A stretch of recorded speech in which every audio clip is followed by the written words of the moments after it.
네, 앞서 보도한 석대성 기자와 더 얘기해 보겠습니다. 석 기자, 먼저 산불 현황부터 좀 살펴볼까요? 네, 그 1970년대부터 2020년대까지 정리를 좀 했습니다. 그 90년대까지 대폭 줄었다가 2000년대 들어서 다시 증가세를 보이고 있는데요. 그 지난 10년간 현황을 또 보면은 2017년과 고성, 속초 대형 산불이 발생했던 2019년 그리고 2020년은 소실 면적이 1000헥타르를 넘기기도 했습니다. 작년 집계는 아직 나오지 않았습니다. 그리고 또 계절별로는 겨울보다 봄철에 산불 발생이 많았는데요. 이 사계절 중 절반 이상을 차지하고 있었습니다. 네, 그렇다면 고성 속초 산불 얘기로 돌아가서 이 한전 책임자들이 2심에서도 무죄를 받았어요. 일단 그 검찰의 기소 제목은 그 업무상 실화, 업무상 과실치상, 산림보호법 위반 이 세 가지입니다. 그 업무상 실화는 2천만 원 벌금이나 3년 이하 금고로 단순 실화죄보다 이제 처벌이 무거운데요. 법원은 이번 재판에서 검사가 업무상 실화 등의 내용이 무엇인지 명확하고 구체적으로 밝히지 못했다고 판결을 했습니다. 그 법조계 의견을 들어봤는데 현행법상 이제 산불화재 처벌 기준은 엄중하지만 실제 처벌은 그렇게 엄중하지 않다는 게 중론이었습니다. 네. 그리고 법원 처벌도 가볍고 수사 과정에서 이제 좀 경미하다고 판단을 한 검사들이 이제 기소유예 처분을 내린다는 후문도 있습니다. 네, 그렇다면 이번 사건과 좀 유사한 사례가 있을까요? 그 현주 건조물 같은 경우에는 그 업무상 실화 혐의가 인정된 그 판례가 좀 많은데 실제 법조계 의견처럼 그렇게 뭐 처벌이 엄중하지는 않았습니다. 그 2015년에 춘천에서 이제 한 공사장에서 있었던 일인데 화재 안전조치 소홀로 13억 원의 재산 피해를 입힌 경우가 있었습니다.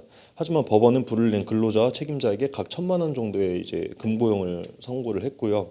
그 130명의 그 사상자를 냈던 2015년 의정부 주택 화재 때도 그 관련자 대부분이 집행유예나 경미한 벌금형으로 재판을 마쳤습니다. 그리고 2016년 그 서울 충무로역 그 화재 때는 역사 전기시설 관리를 담당했던 관리소장이 벌금 100만 원의 처분으로 그쳤고요. 그다음에 2018년도에 영종도에 있는 한 기내식 납품업체 공사장에서 불이 났는데 40억 원의 피해가 발생했지만 그 책임자들이 무죄를 선고를 받았습니다. 자, 그렇다면 이런 산불 관련해서 책임자를 처벌한 사례도 있을까요? 그 이번 고성 속초 산불 사건 같은 사례는 좀 찾아보기 힘들었고요. 2005년에 이제 청대산에 산불이 났을 때 한정 관계자 2명이 이제 검찰로 넘어간 적이 있었는데 기소유예 처분을 또 받았습니다. 네, 이번 산불 사건 피해자들이 좀 합리적인 보상을 받을 만한 방안이 있을까요? 일단 그 재판 결과가 좀 나와 봐야 알겠지만 법 쪽에는 이제 기업이 책임을 다하는 뭐 좋은 선례를 남길 수 있다는 점을 조언하고 있습니다. 재산상 손해는 감정 결과 등에 따라 재판부가 정형적으로 판단할 수밖에 없습니다.